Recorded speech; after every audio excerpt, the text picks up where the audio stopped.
எல்லாருக்கும் வணக்கம். நீங்கள் கேட்டுட்ருக்கிறது பிலீவ் இன் டைம். இது ஒரு தமிழ் பாட்காஸ்ட். இன்றைக்கி நம்ம எதை பற்றி பேச போகிறோம் அப்படின்னு சொல்லிட்டு பார்த்தீங்கன்னா, நான் ஒரு விஷயம் பண்ணிகிட்ருக்கேன், பட் ஏன்னு தெரில, யாருமே அதை பெருசாக ரெகக்னைஸ் பண்ண மாதிரியே எனக்கு தெரியல. எனக்கு அதை விட்டுடலான்னு தோணுது.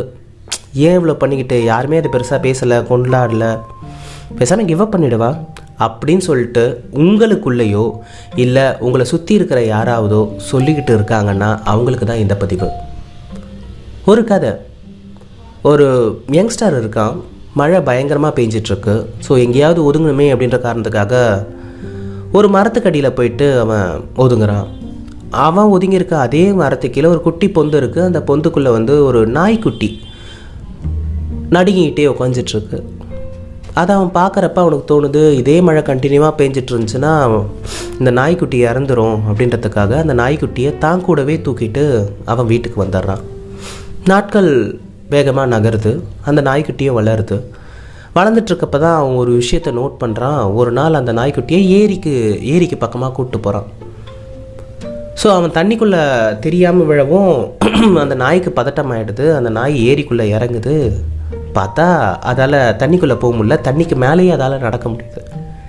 இதை நோட் பண்ணுற அந்த யங்ஸ்டர் ரொம்ப ஹாப்பி ஆகிடுறான். அப்பா, இப்படி ஒரு விஷயத்தை நான் இயற்கையில் பார்த்ததே இல்லையே, ஒரு நாயால் தண்ணி மேலே நடக்க முடியுது, இது எப்படி சாத்தியம் அப்படின்னு சொல்லிட்டு ரொம்ப சந்தோஷப்படுறான். பூரிப்பாயிட்டு என்ன பண்ணுறான், அங்கே இருக்கிறவங்க கிட்டலாம் காட்டுறான். அங்கே பாருங்கள், என்னோடய நாய்க்குட்டி தண்ணி மேலே நடக்குது அப்படின்றத காட்டுறான். இது ரெகுலராக அவன் பண்ணிக்கிட்டே இருக்கான். தண்ணி மேலே அந்த நாயை நடக்க விட்டு அதை அவன் ரசிக்கிறது தான் அவனுக்கு ரொம்ப பிடிச்சிருக்கு. ஸோ அவன் என்ன நினைக்கிறான்னா, எல்லோரும் அதை பாராட்டணும் அப்படின்ற மாதிரி நினைக்கிறான். அதே மாதிரி எல்லோரும் பாராட்டிட்டு தான் இருக்கிறாங்க. பட் என்ன தான் இருந்தாலும் அவனோட க்ளோஸ்டு சர்க்கிளுக்கு அதை காட்டணும் அப்படின்னு நினைக்கிறான். உடனே அவன் ஃப்ரெண்ட்ஸுக்கெலாம் ஃபோன் பண்ணி கூப்பிட்றான், இங்கே வாங்க, உங்களுக்கு ஒரு பெரிய அதிசயத்தை காட்ட போகிறேன் அப்படின்ற மாதிரி கூப்பிட்றான். வராங்க அவங்க ஃப்ரெண்ட்ஸும். ஸோ அவங்களெலாம் கூப்பிட்டுட்டு அந்த ஏரி பக்கம் கூப்பிட்டு போயிட்டு தன்னோட நாயை அந்த தண்ணி மேலே நடக்க வைக்கிறான். இதை பார்த்து அவன் செம்ம சந்தோஷமாயிட்டு அப்படியே திரும்பி ஸ்லோ மோஷனில் அவங்க ஃப்ரெண்ட்ஸை பார்க்குறான். அவங்க ஃப்ரெண்ட்ஸ் கிட்ட பெரிய ரியாக்ஷனே இல்லை. அவனுக்கு பாட்டில் கேஷுவலாக ஆகுறாங்க. என்னன்னு தெரியலையே, சரி விடு அப்படின்னு சொல்லிட்டு அவன் அமைதியாகிட்டு ரிட்டன் பேக் வராங்க. ரிட்டன் பேக் வந்ததுக்கப்புறம் வீட்டுக்கெலாம் வந்தாச்சு.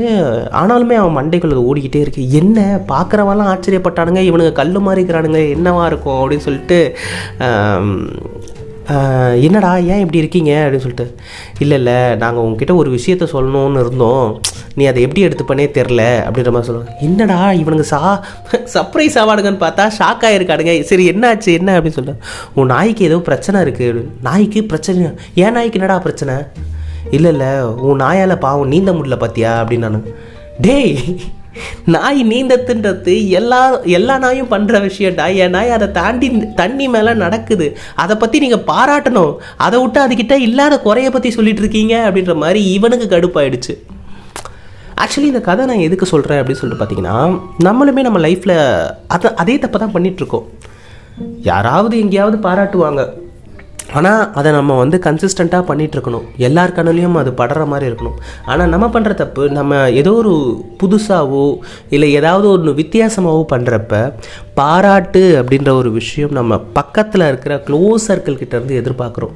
இந்த க்ளோஸ் சர்க்கிள் எப்படி திரும்ப இருப்பானுங்க, அவனுங்க அவனுங்களோட பார்வைக்கு இதெல்லாம் முட்டாள்தான், லூசு மாதிரி பண்ணிகிட்ருக்கான் பாரு. இப்போ ஏதோ ஒருத்தங்க ரீல்ஸே போட்டிருக்காங்கன்னு வைங்களேன், தலைமை ஏதோ பெரிய டைரக்டர் மாதிரி எப்படி எடுத்துருக்கான் பாரு பைத்தியக்காரன், இதெல்லாம் ஐயோ இவனை என்ன சொல்கிறது அப்படின்ற மாதிரி நம்ம யோசிப்போம். ஏன் இந்த மிஸ்டேக்கை நம்மளும் கூட பண்ணியிருப்போம் யாரையாவது பார்க்குறப்ப.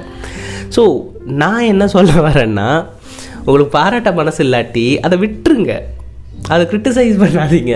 ஏன்னா அது அவங்கள அந்த இடத்துலையே முடக்கி போட்டுரும். இந்த தப்பை நம்ம பண்ணிகிட்ருக்கோம், நமக்கும் நிறைய பேர் பண்ணிகிட்ருக்காங்க. போதுமான அளவுக்கு அந்த தப்பை பண்ண வேணாம். இந்த க்ளோஸ் சர்க்கிள் நீங்கள் நல்லா ஒரு விஷயத்தில் ஜெயிச்சு சாதிச்சு காட்டினதுக்கப்புறம், எனக்கு அப்போவே தெரியும் அவன் கண்டினியூவாக அதை பண்ணிகிட்டு இருக்கவே எனக்கு தெரியும் அவன் கண்டிப்பாக இதில் சாதிச்சிடான்னு எனக்கு தெரியும் அப்படின்னு சொல்லுவாங்களே தவிர, நீங்கள் அந்த சஃபரிங் பீரியடில் இருக்கிறப்ப இவனுங்களுக்கெல்லாம் அது முட்டாள்தனமாக தான் தெரியும். அதனால் பாராட்டுக்காக ஏங்காதீங்க. உங்களுக்கு ஒரு விஷயம் பிடிச்சிருக்குன்னா அந்த விஷயத்தை இறங்கி செய்யுங்க, கற்றுக்கிட்டு செய்யுங்க, இல்லை நிறைய அதை பற்றி அக்வயர் பண்ணிக்கோங்க. ஓகேங்களா? ஸோ தொடர்ச்சியாக ஒரு விஷயத்தை பண்ணிக்கிட்டே இருங்க. ஒரு நாள் இல்லை ஒரு நாள் நீங்கள் ஏங்குற அந்த பாராட்டு உங்கள் காதுக்கு வந்து சேரும். இந்த பதிவு கண்டிப்பாக உங்களுக்கு பயனுள்ளதாக இருக்கும் நான் நினைக்கிறேன், நம்புகிறேன். இந்த மாதிரி பயனுள்ள தகவல்கள் அடுத்தடுத்த பதிவுகளில் நான் உங்ககிட்ட பகிர்ந்துக்கிறேன். அதுவரை உங்களிடமிருந்து விடைபெறுவது நான் மட்டும்தான். நன்றி.